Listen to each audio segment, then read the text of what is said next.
whenever other worlds invite us, whenever we are balancing on the boundaries of our limited human condition, that's where life starts. That's where you start feeling yourself living. So when I found myself 1 foot on fire, 1 foot on the building, and ready to decide to shift my way to become a bird, it was not something new.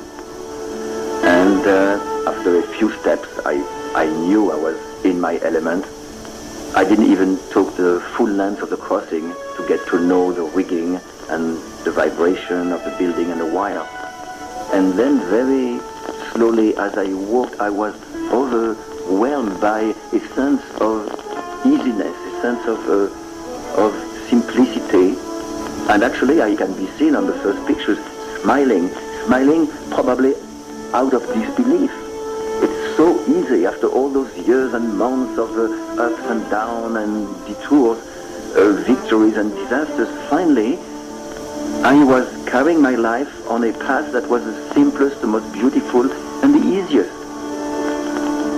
During the walks, I had a sense of dancing on top of the world. I had a sense of having a communion with the city of New York, represented by the crowd below. I had a sense of having stepped in otherworldly matters.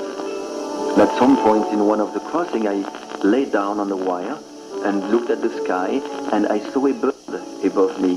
And again, because of my sense were decuplated, I could see that bird pretty high up, but I saw the eyes were red, and I thought of the myth of Prometheus there.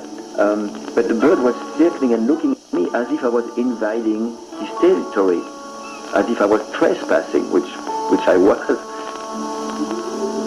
So at some point I thought the gods, the god of the wind, the god of the towers, the god of the wire, all those invisible forces that we persist in thinking they don't exist, but actually that rule our lives, might become impatient, might become annoyed by my persistent vagabondage.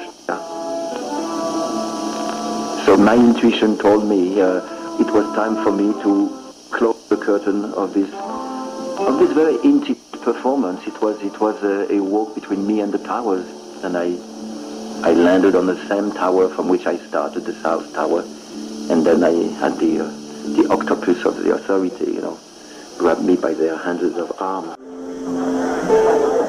When he came in off the wire, Petit was immediately taken into custody and rudely manhandled down into an underground police station deep beneath the South Tower, where he was formally charged with no fewer than 14 misdemeanors, including criminal trespass, disregarding police orders, reckless endangerment, and performing without a permit. Then he was besieged by an army of admiring reporters. Why did you do this? That's the thousand why this morning. There is no why. Just because when I see a beautiful place to put my why, I cannot resist. Weren't you afraid up there at all?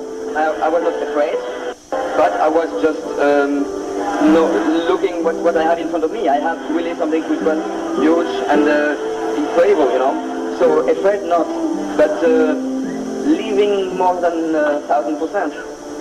So perhaps that's close to afraid, I don't know. But at the same time, I was happy. You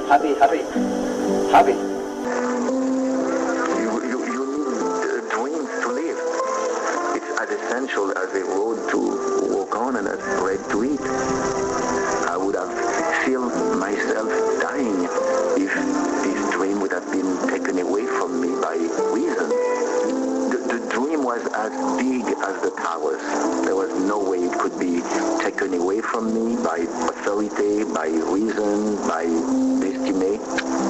It was really anchored to me in such a way that life was not conceivable without doing this.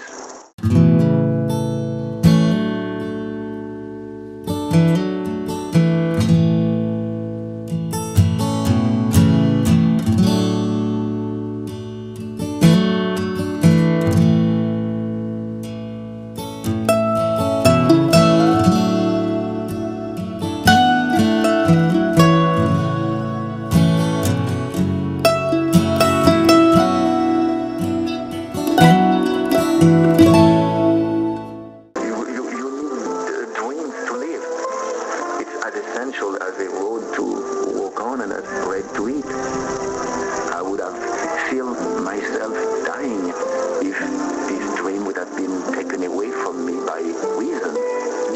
The dream was as big as the towers.